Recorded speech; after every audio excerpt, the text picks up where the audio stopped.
Goodness. Well, Hi, Lynn. hi, Stewart.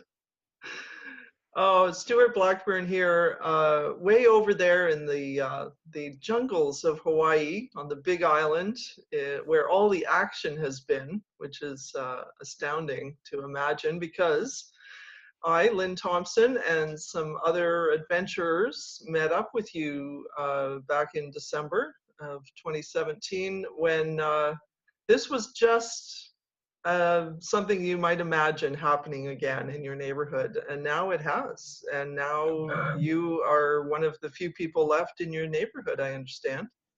Well, people are coming back now, but I was certainly one of the very few people who stayed during the entire eruption event.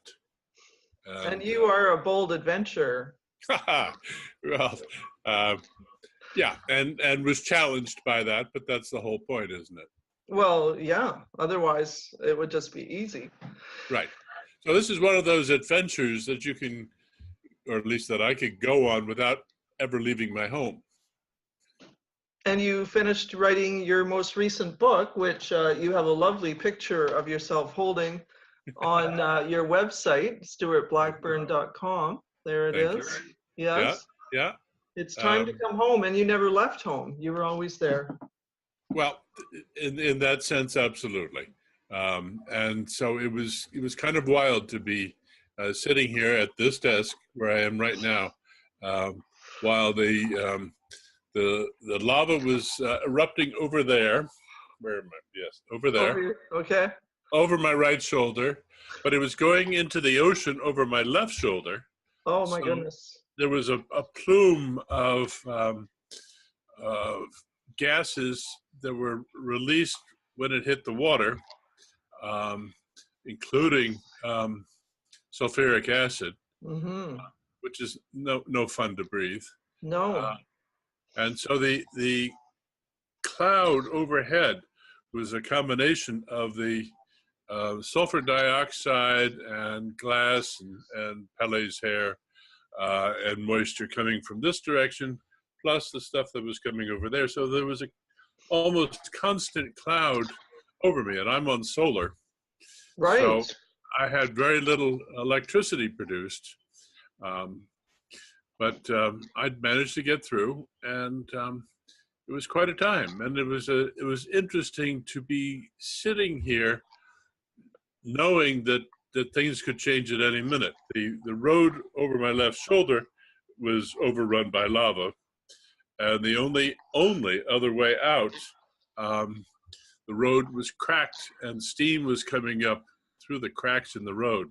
Yeah. And so that was threatened, and the possibility existed that could go at any time. But people were losing homes up there on the hill, and behind me, and there was essentially devastation everywhere. People weren't being hurt, but the houses and the land was being ruined. Yeah, well, looking at just briefly, I mean, looking at some of the videos online, it looked like there were pockets of places that were not being touched, but they were totally being surrounded by the lava. So, right. Did people think that you were foolish to stay there, or did they know you were there? How did that work out? Well, they knew I was here, and most of the people were polite enough not to say to my face how stupid they thought I was.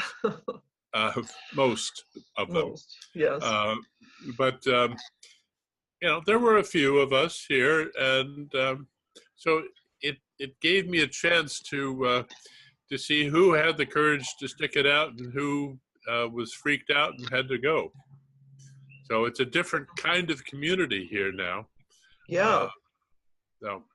I would imagine. So meanwhile, you were writing this book and finishing this book. I mean, that's amazing. And you said in your introduction that it really helped you to test the principles that you were writing about. And I just love that. I mean, I love the immediacy of you living what you're talking about.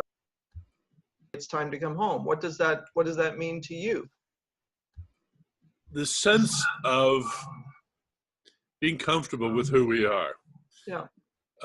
Feeling comfortable in our skin, feeling that we are, that it's okay to be who we are, has a sense of it, of being at home. I use being at home not only as a metaphor, but also a way of describing the feeling that we have. Since life is essentially about feelings, I mean, it's about experiences, Yeah. and almost all experiences are feelings. We're looking for the greatest feelings that we can have. Feeling comfortable with who we are is what I mean by coming home. Mm-hmm. And so the point here in this book is to point out ways that we ourselves keep us out of our homes. It is a way of taking responsibility for all the things that are going on in our lives. Maybe not saying, well, I caused all of this, although I think that's a very good approach. Particularly, it's important, though, to say, I am in charge of what I'm reacting to, and I'm in charge of what's staying in my mind and in my heart. And so coming home means to be okay with it, what's in our minds and what's in our hearts, Mm-hmm. and what our desires are, and what we are going to do with our lives, and taking charge of creating the lives we want. Yeah, well, so many good points. I mean, taking responsibility, even if we don't like what we're feeling or what we're experiencing, because when you think of being home, it's a place where you can feel safe and as close to yourself as possible. But I think that one of the things you talk about is how, or write about and talk about, is ways that we distract ourselves from feeling at ease with ourselves and wanting to stay away from the feelings that don't feel so comfortable, and yet that's a way through to find our way home. And like, well, um it's like you talk about, you know, being okay moving into the intensity of a feeling that isn't comfortable, and I like that idea because we tend to resist it. Mm-hmm. But there's this other thing about being like, we're basically okay the way we are. It's not about changing who we are, is it? Not a bit, not a No. bit. And that's the key misunderstanding, I think.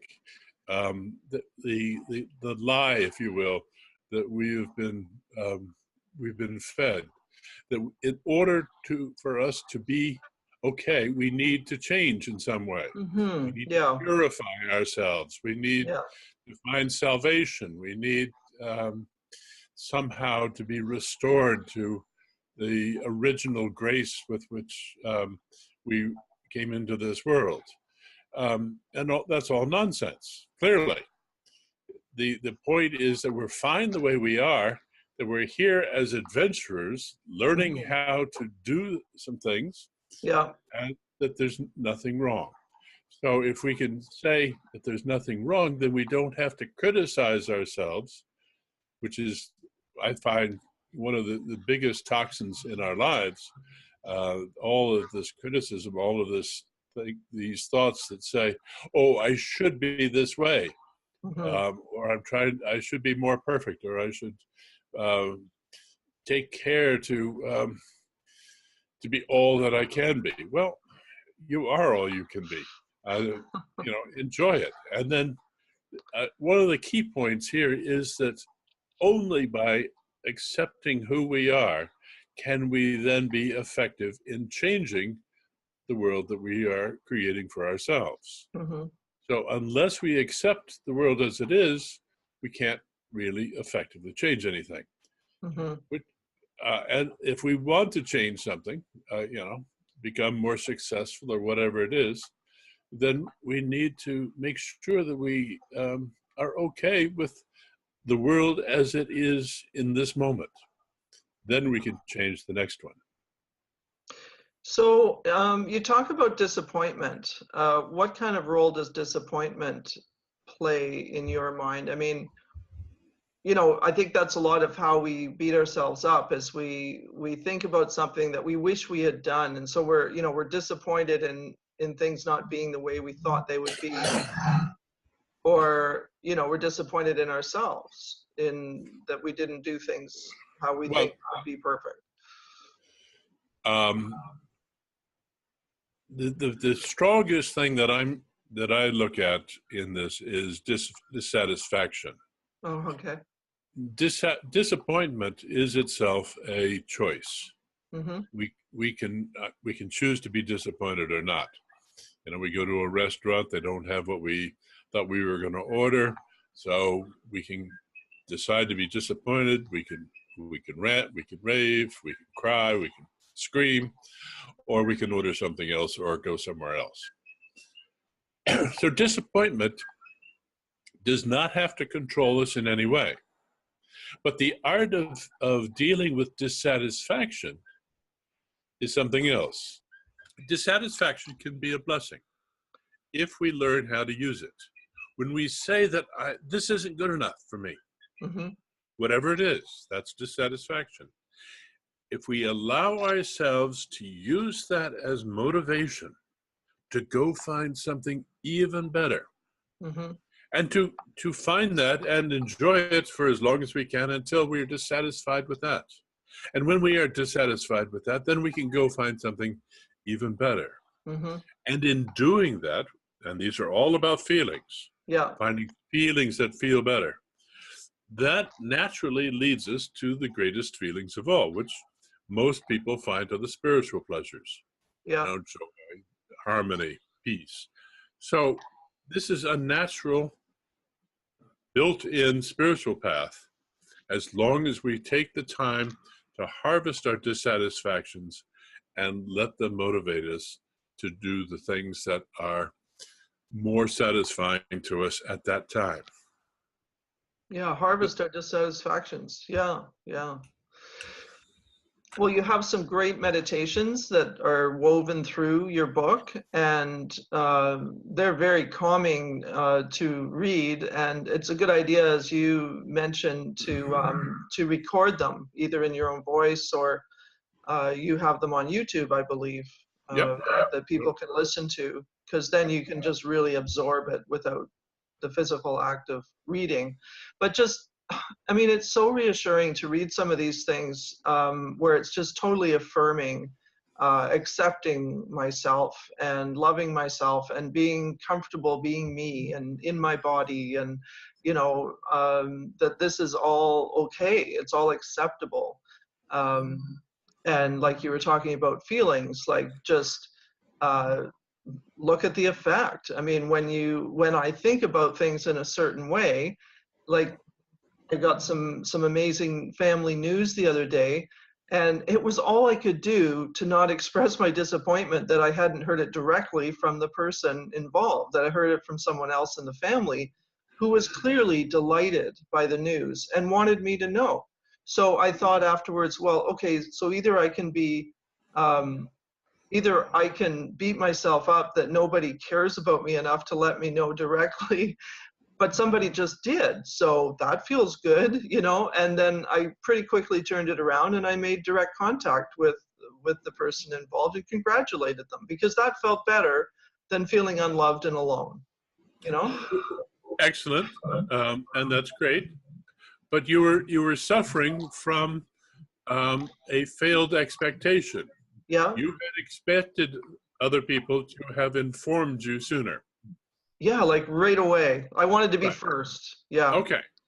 So that was an expectation that you created. Yep. It had nothing to do with them. They were dealing with whatever they were dealing with. Yeah. So you were hurting yourself with your expectation that didn't happen the way you wanted it to. So there you were. The pain was entirely yours. Totally mine. Yeah. You totally created it. Yeah. So one of the big lessons I find is that most of the pain that people are suffering from, they have created by other people not living up to the expectations that they themselves created. Yeah. Which is nuts. Well, it is, because if I turn it around, when I turn it around and I think, well, if somebody else is upset with me that I didn't tell them something right away, that, you know, then I feel the pressure in the opposite direction, and I think, well, I wouldn't want that kind of expectation on me. So why would I expect it on others? Why Well, do you think why do you think I would do that? I don't know. okay. So the point being then that expectations, which are very powerful things, Mm-hmm. but expectations of other people don't work very well No. at all. So if you can let go of expectations of other people, right off the bat, you're going to be much, much happier.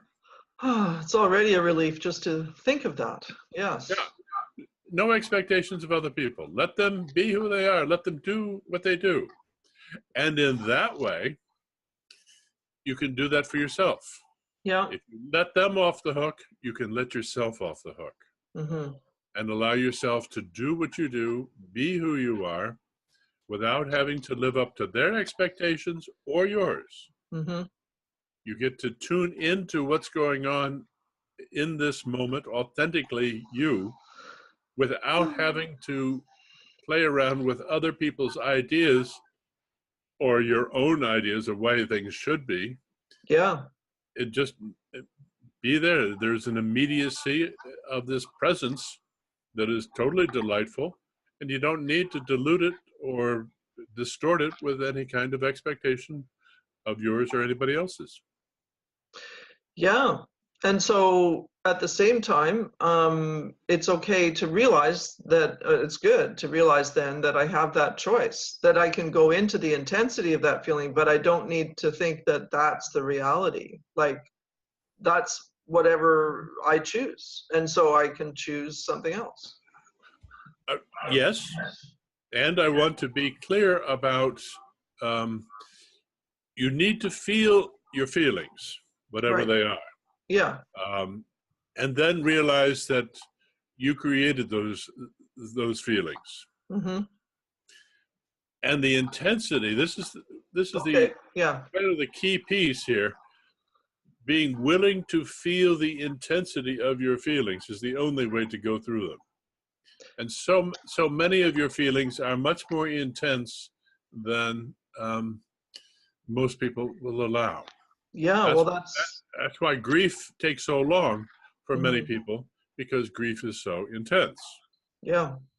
But if you want to get to any kind of great joys or bliss or happiness, which are all intense, you have to develop your tolerance or expand your tolerance for intensity. Mm-hmm. And that is an exercise that gets too little attention in my thinking. Mm-hmm. Mm-hmm. Well, my goodness. I wanted to just take a moment here to look at my notes. Well, yeah, and I'm just looking at stories and meanings. I mean, that's really in the same vein, isn't it? That the Mm-hmm. stories we tell ourselves and tell other people indicate the meanings that we attach to things. And again, this was a really big turning point for me years ago, was recognizing that I had a choice. I didn't have to automatically respond. There wasn't one way to respond to anything. That I in fact, then you get lost in the boundless sometimes too, right? Sure. But I think it's important to be clear here that meaning is all made up. Yeah. All meanings come from the imagination. So when we realize that the story that we are telling ourselves about anything, Yeah. we have created, Yeah. and we can tell a different story anytime we want to. Yeah. And if we're looking for the truth, um, it's very difficult to find the truth in anything, since everybody else is making things up too. So what I describe as the truth is that which seems to take into account all the factors involved, Mm-hmm. but which makes us feel good about ourselves. The key to all of this, and I have often called it the master feeling, is Mm-hmm. feeling good about ourselves. Because if we don't feel good about ourselves, then we get depressed, or that is depression. That's hell. Yeah. When we feel good about ourselves, we feel good about everything, and Hmm. that's heaven. Yeah. So the importance of our stories is to tell stories that make us feel good about ourselves without lying to ourselves or telling ourselves things that we don't think are true, Yeah. even though we are making up what's true and what's not. Right. So to keep in mind, every time you are saying something to yourself or thinking about other people, it's the same thing. Yeah. If it makes you feel good, then pay attention and follow it. If it makes you feel bad, particularly bad about yourself, Yeah. then stay away and run away from that as fast as you can, Yeah. because that's going to make you sick ultimately. Yeah. So yeah, we're coming down then to narrowing it to the feelings and paying attention to what's going to make you feel good and what's not going to make you feel good. And Hmm. that's where your health is, and that's where your future is. You're constantly creating your future in the experiences you're allowing yourself today. And Right. you talk about forgetting and memories. Do you want to talk about that a bit? Sure. One of my favorites. Yeah, I bet. Yeah, I think it's very important to develop your forgettery. Your forgettery. That's like memory, but it's just the opposite. Oh, that's good. Never thought of that. Yeah. Um, so many of us want to remember everything, Yeah. but why? I mean, it's in order to enjoy this moment, we need to be in the present moment. We need to just keep our focus on what's happening right now. Hmm. The past doesn't really matter anymore. Yeah. We've been there, we've done that. If we talk about how well it caused this and it's made me this way and that, that's just a story we're telling ourselves in the present moment. Yeah. And we don't need that. We can create the present moment or create the story of what's going on now, as in, this is a beautiful day and I really enjoy it, but I want to have a change and I want to go somewhere different tomorrow and do things differently. Fine. The past, you remember, you don't have to be today who you were yesterday. Hmm. And tomorrow, you don't have to be who you've been today. You can change your life right now by changing how you're thinking, how you feel about yourself, where you want to go. Let your desires pull you along. There's a future that's calling you, and you find that in your desires. Your desires say, oh, I want to go in this direction. And you don't have to be chained to your past at all. So that's where the forgettery comes in.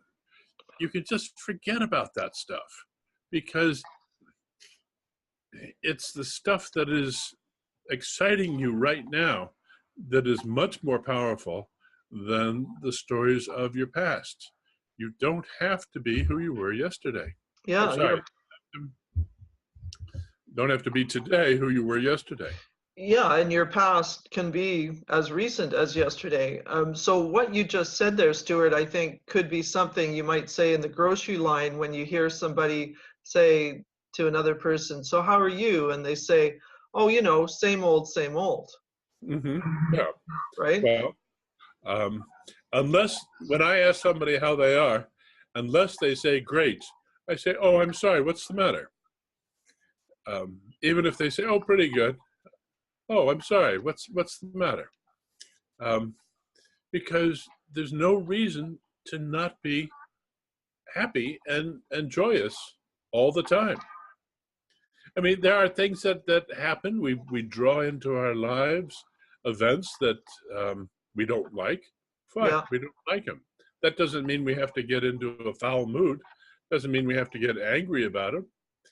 Anger doesn't feel all that great, and it's to be angry at what not getting our way in some fashion Yeah. is uh, the way of the 4-year-old. Yeah.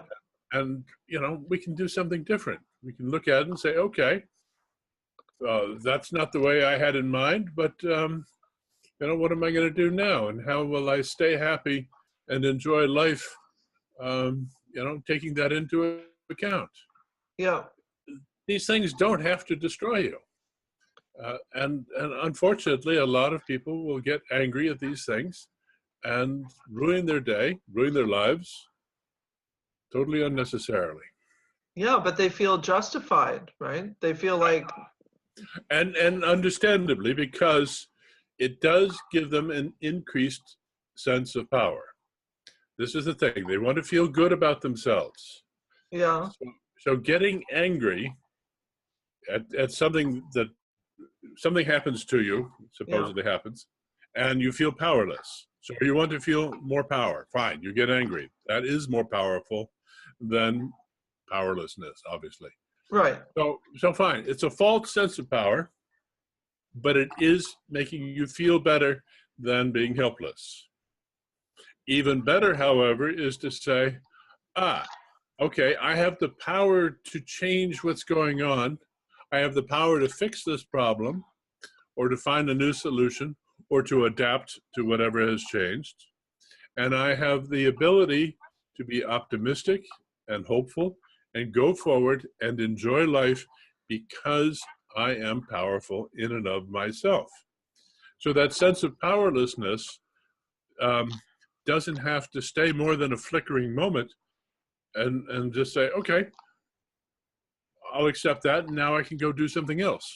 Mm-hmm. So it's this idea of coming back to feeling good about oneself in a way that is more effective than anger. Yeah, because that's true. I know what you mean about it seeming like power, but wow, I mean, the power of joy and excitement and positivity is like a completely different thing, Um, But and go ahead.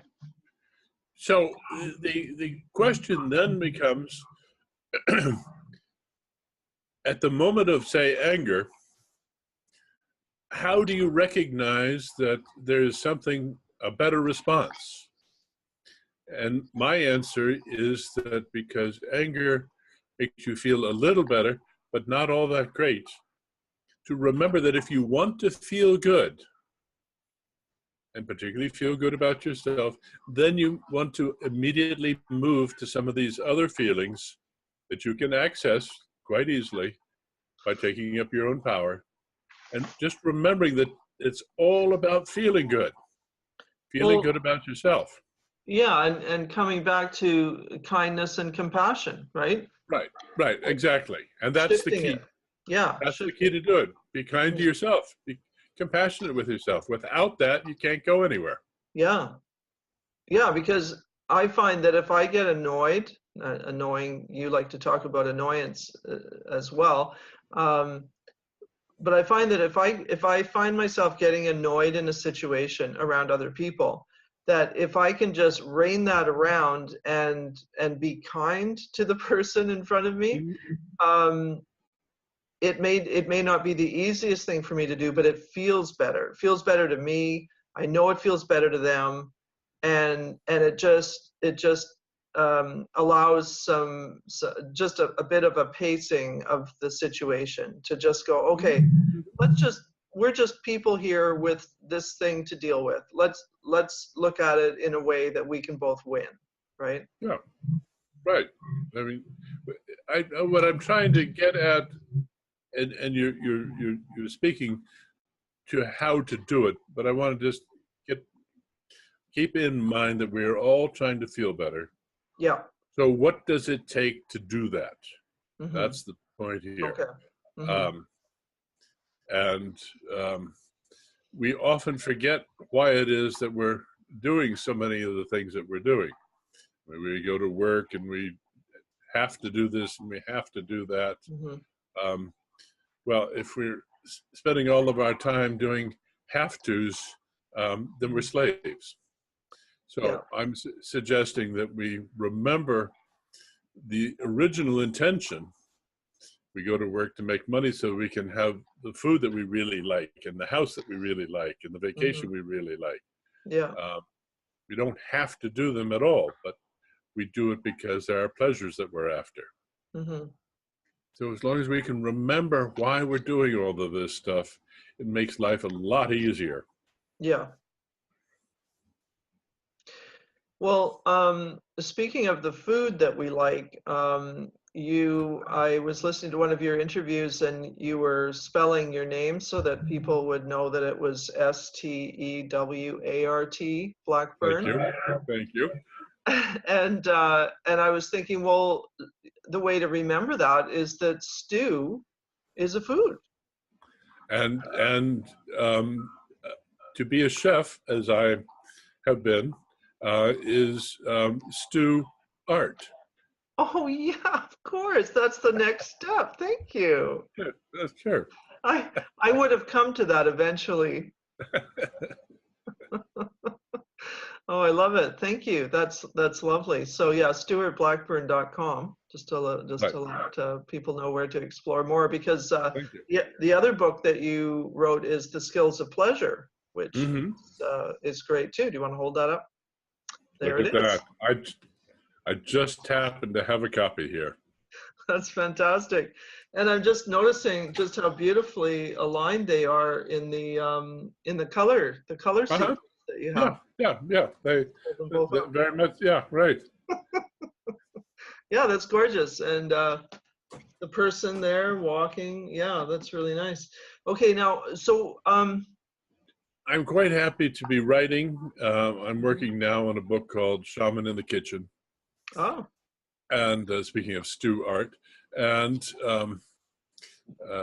I do some consultations, talking to people, trying to coach them and help them really come back home to themselves. And it's a harder thing than it might seem, because it involves changing one's thinking dramatically.